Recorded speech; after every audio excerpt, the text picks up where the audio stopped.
GMA Weather, serbisyong totoo ng GMA News. Naglandfall na ang bagyong Nina sa Tingloy, Batangas. Ito ay ka-6 na beses na naglandfall ang naturang bagyo. At alamin na natin ang latest mula sa ating GMA resident meteorologist na si Ginoong Nathaniel Cruz. Mang Tani. Salamat, Rafi. Mga kapuso, nasa Batangas na nga ang mata ng bagyong Nina. Bandang alas 10 ng umaga, naglandfall ang bagyong Nina dyan sa may Tingloy. At bago nito, 5 beses tumama sa lupa ang bagyong mula po kagabi. Unang naglandfall ang bagyo dyan sa may Bato, Catanduanes, alas 6:30 kagabi. Sunod ay dyan sa may Sangyay, Camarines Sur, alas 9 naman yan ng 30 kagabi. At naglandfall ito sa ikatlong pagkakataon dito sa may San Andres, Quezon, alas 2 naman ang madaling araw. Sunod sa Marinduque, alas 4:30 kanina. At tumama ito dyan sa may Verde Island, pasado alas 9 naman ng umaga kanina. At batay sa Pag-asa, huling namataan ng bagyo sa may Tingloy, Batangas. May taglay na lang itong lakas ng hangin. Umaabot pa rin naman sa 130 kilometers per hour malapit sa gitna at bugso na hanggang 215 kilometers per hour. Inaasahang kikilos ito pa Kanluran, Hilagang Kanluran sa bilis na 20 kilometers per hour. Mga kapuso, isinailalim na sa Tropical Cyclone Warning Signal number 3 ang Batangas, hilagang bahagi ng Oriental at Occidental Mindoro, kasama na ang Lubang Island. Signal number 2 naman dito sa Metro Manila, sa mga probinsya ng Rizal, katimugang bahagi ng Quezon, buong Marinduque, Cavite, Laguna at nalalaming bahagi ng Mindoro provinces. Nakataas pa rin ang babala ng Pag-asa sa posibleng daluyong o yung storm surge sa mga coastal area sa mga lugar na isinailalim sa signal number 3 at 2. Nakataas naman ang signal number 1 sa natitirang bahagi ng Quezon, kasama na ang Polillo Island, dyan sa buong probinsya ng Bulacan, Pampanga, katimugang bahagi ng Zambales, Romblon, Camarines Norte, Bataan at Calamian Group of Islands.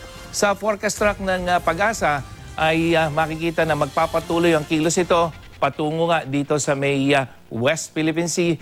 Pero mga kapuso, yung mga oras na ito ay malapit po yung sirkulasyon ng bagyo dito sa may Metro Manila habang kumikilos ito papunta ng west-northwest. At inaasahan na bukas na umaga, ito ay nasa may gitna na ng West Philippine Sea. Sa rainfall forecast ng Metra Weather, patuloy na makakaranas ng maulang panahon o masungit na lagay ng panahon ang buong Southern Luzon at ilang bahagi ng Central Luzon ngayong maghapon. Pero mga kapuso, may mga pag-ulan pa rin dito sa may Northern Luzon, lalo sa Cordillera at Cagayan Valley, at ito ay sanhi ng paglakas ng hangin amihan. Sa Visayas at Mindanao, may mga pag-ulan din ngayong maghapon, pero dulot na yan ng mga local thunderstorm. Nakataas ang orange rainfall warning naman dito sa Metro Manila, kasama ang Rizal, Batangas, Cavite, Laguna at Quezon. Ibig sabihin po ng orange rainfall warning ay may mataas na banta ng pagbaha sa mabababang lugar dahil sa pagtindi ng ulan. Kaya maging IM ready naman sa banta ng landslide ang mga malapit sa bulubundukin.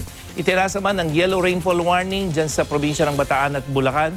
Bunsod ng malalakas na ulan doon, posible rin ang pagbaha sa mga mabababang lugar. Tatagal po ang mga rainfall warning na yan hanggang 1:00 ng hapon. At bukod sa mga lugar na mayroong signal, nakikita niyong kulay violet na yan, delikado ring maglayag, lalo na yung mga maliliit na sakyang pandagat, dyan naman sa karagatang sakop ng Hilagang Luzon dahil sa matataas na along resulta po ng malakas na amihan. Rafi? Mang Tani, nabanggit nyo yung pagiging delikado pa rin yung paglalayag. Pakipaliwanag nga po kasi kung minsan pabugso-bugso yung dating ng hangin at ulan at kapag medyo nawala ay nagiging kampante yung ating mga kababayan na gaano ba kadelikado kapag ganitong pabugso-bugso lamang yung ulan. Pero alam natin na nariyan pa rin yung bagyo, Mang Tani. Yes, Rafi. Unang-una yung delikadong maglayag dito sa may mga lugar na mayroong violet dahil din sa epekto ng bagyo. Kaya kung minsan magkakaroon ng parang pagkawala ng hangin, dahil may mga lugar o yung kumisan sa sirkulasyon ng bagyo, kumisan yung hangin mo ay biglang magkakaroon yung tinatawag nating bugso ng ihip ng hangin. Pero hindi ibig sabihin nun, lalong-lalo na yung mga kapuso nating mangingisda na sapat na yung paghina ng hangin na yun upang pumalaot sila. Dahil nandyan pa sa ngayong oras na ito, ay nandito pa sa may Southern Luzon o dyan sa may parte ng Batangas Province, yung bagyo, kaya delikado pang pumalaot. Maging dito sa may Hilagang Luzon, Rafi, na kung saan malayo yung sentro ng bagyo. Pero kitang-kita natin yung malakas na hangin amihan, kaya dito ay delikado ring maglayag dahil hindi dahil sa bagyo, kundi sa malakas na hangin amihan. Kaya ngayon pa lamang po, talagang pinapaalalahanan natin yung ating mga kapatid na mga isda dahil medyo matagal-tagal, Rafi, na merong signal at merong gale warning na halos hindi sila nakakapalaot. Pero hanggang ngayon, delikado pa rin pong pumalaot yung mga maliliit na sasakyang pandagat. At sa mga susunod na oras, Rafi, o araw, pag yung bagyo ay lumayo na at ibinaba na yung signal, yun na yung pagkakataon na pwede na silang pumalaot. Okay, maraming salamat po sa inyo, Mang Tani.